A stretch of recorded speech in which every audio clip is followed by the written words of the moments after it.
What is going good, fellas, and welcome back to another video here on my YouTube channel. Today, in this week, with the next 3 weeks, we have the World Cup in Qatar, but in 4 years, we have the World Cup in the US, in Canada, and in Mexico. And for this, we are trying to hype it a little bit up. Why? Because we are watching all the stadiums where football or soccer is played in 2026, and I would say we hop right into that video. Let's go. The 2026 World Cup will be the first since 2002 to take place in multiple countries, that being Mexico, the US and Canada. Unlike in 2022, every venue that will host already exists, which is great. Yes, and this is really great because we do not have to bring up massive amounts of construction costs of new stadiums, because more or less every stadium is already built. They just have to change the field, because most of them are NFL stadiums, I believe. And yeah, this is really great. But even better, none of the stadiums are located within an autocracy, first time since 2014. With that being said, here are the 2026 FIFA World Cup stadiums. Estadio Azteca. Okay. Despite not being state of the art, the bare concrete exterior straight out of the 60s. Yeah, it's a little bit old stadium, but I believe also the international series of the NFL is playing their games in the Aztec Stadium. Why? Because it has a big capacity and it's just tradition, yeah? This stadium was basically an automatic choice as a host this year. For one, it's in the capital city. It's also huge, and it's hosted the World Cup final twice. Estadio BBVA. Wow, the shiny this looks metallic great. exterior doesn't great. just look good, it features hundreds of these so-called gills in order to ventilate the stadium. But the best feature has to be that mountain backdrop. The stadium... What is that? So they built the roof of the stadium to have a great view to the mountain in the back. This is what I call a great design. Would be interesting to know in which city that is located. But for fans coming to Mexico to watch the World Cup, this is incredible. It was designed with a slanted roof to make that view possible. Wow. Estadio Akron. This stadium was designed to resemble an erupting volcano. Crazy stadiums. They've done a pretty good job without causing a mass evacuation. The grass exterior gives it a natural look, but the part with the seats and stuff lets the locals know that their lives aren't actually in danger. SoFi Stadium. Okay, we have also the SoFi Stadium in the World Cup. This is crazy, and I think the atmosphere in SoFi Stadium has to be huge. I believe 100,000 people can come into that stadium with soccer matches. And this makes the atmosphere in a dome-like stadium the most expensive stadium in the world to build is undoubtedly one of a kind.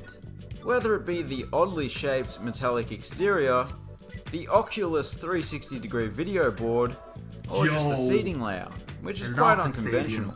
Dome stadiums aren't for everyone, but the climate-controlled environment will be welcome in an LA summer. MetLife Stadium.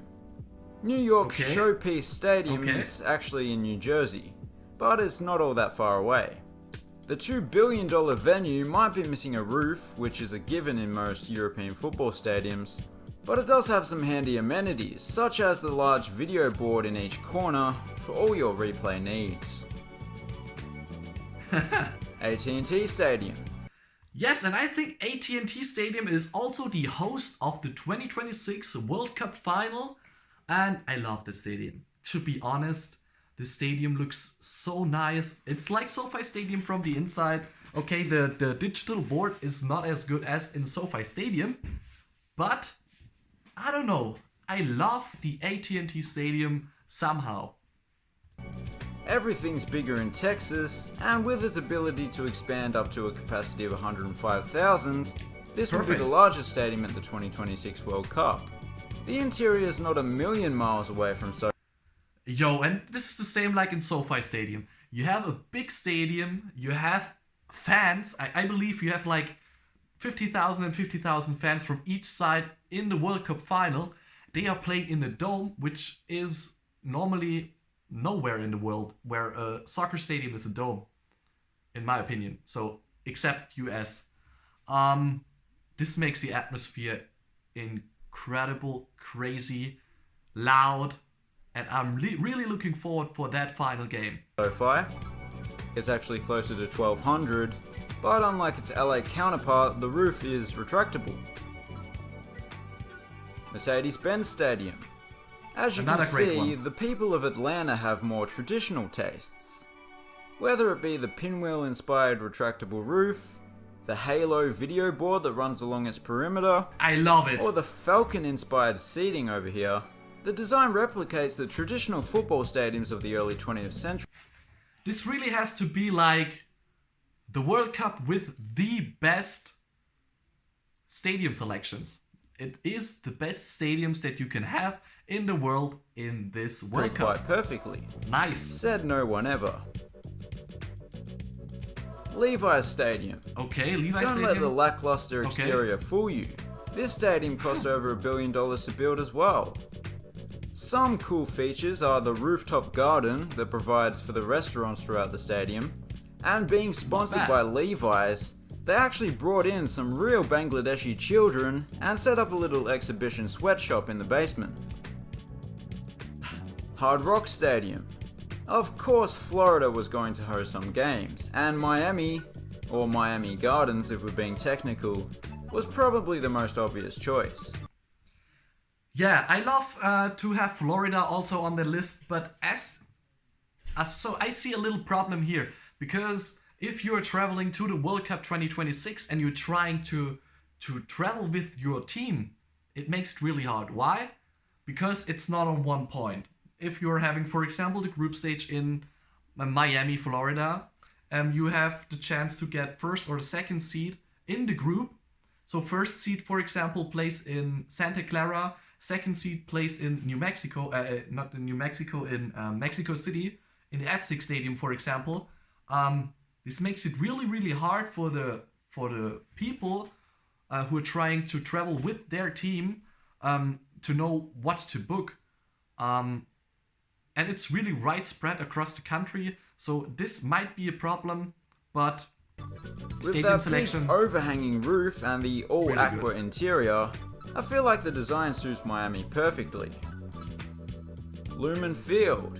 This stunning dockside stadium is known for its aesthetics, sure, this makes sense, but it's even more well known for its loud atmosphere. Yo, what is that location? You have the train station next to the stadium, and this is maybe 100 meters away. This is crazy. This is really close to the stadium. Nice infrastructure and nice for each and every fan group who comes there, because it's very close, yeah? It once even held the record. The club that plays here are called the Sounders, but that's just a coincidence because sound in that instance is referring to the body of water. Okay. Lincoln Financial Field. Okay, also this Philly. Stadium isn't a million miles away from Levi's Stadium. It's close to... oh, no it is. But I think it looks a lot better. There's much more going on with the exterior, and there's even some small blade-like roofs sheltering a few thousand spectators. Energy Stadium. Well, what can I say? It's not the most exciting exterior, and that's got to be the ugly. And this is what I like about it. For example, if you're having a group stage in Dallas, and probably you have like the next games of the winners of that group in NRG Stadium. This makes sense. This really makes sense because the traveling is not too far away. I don't know how they schedule everything around the World Cup 2026, but this might be a good solution. Also, Santa Clara with the Levi's Stadium and also SoFi Stadium in Los Angeles. This also makes sense to make a connection there. And this makes it better for the fan atmosphere and for the fans itself to travel with their team. So I really see a huge problem there because it's very widespread. I don't know. Ugliest form of a retractable You roof can tell we've me seen. your opinion on that. But the interior does have a fairly simple, clean look to it. And like their Texas brethren, the video boards are pretty huge. It's not a center hung video board. This roof was built in the early days of retractable roofs. Nestled amongst the leafy surrounds of Massachusetts is Gillette Stadium. Best stadium a man can get. Actually, I'm not sure if that tagline is a worldwide thing. Just in case, I'm not actually saying this is the best stadium. It's not bad though. Not many stadiums have a bridge and a lighthouse. I can understand why it's not particularly necessary. Arrowhead Stadium. Okay, this is a stadium that has stood the test of time. Despite being built in the 70s, it's still held in high regard. I can't help but feel that the stadium's distinctive design plays into its name, with the seats coming to a point much like an arrowhead. This place currently holds the record for the loudest crowd roar, despite the lack of a roof. BC Okay, now we are going to Canada. I think we have 3 or 2 stadiums in Canada, and I have no clue how stadiums in Canada look like, so first view. This place in BC features an extravagant cable-supported retractable roof, a pretty clean interior underneath, and it mightn't be the Oculus or Halo, but this center-hung video board is alright, especially when you consider that it's been held up by cables. BMO Field. Yo, this cannot be real. BMO Field. This looks like a second league stadium in Germany. I'm sorry, but this is not a World Cup stadium. I mean, okay, they say they build it up, but at the moment, whew, tough one. Field. I know what you're thinking. This place is tiny compared to all the other stadiums. Absolutely. But don't worry, it'll be expanded to 45,000 prior to the tournament. Regardless, it'll still be the smallest. But it's a rather nice stadium and it was built for football first and foremost. Okay guys, so that was the list of all World Cup stadiums. I love it. Yeah, it's a great list. That are great stadiums. It's the first time we have 48 teams instead of 32, which makes more stadiums necessary. But the last one, you don't get me on this one. I don't know. I do not like the last one. But yeah, that was it about the video. Make sure to the like and subscribe button to never miss another video again. And see you hopefully next time. Goodbye.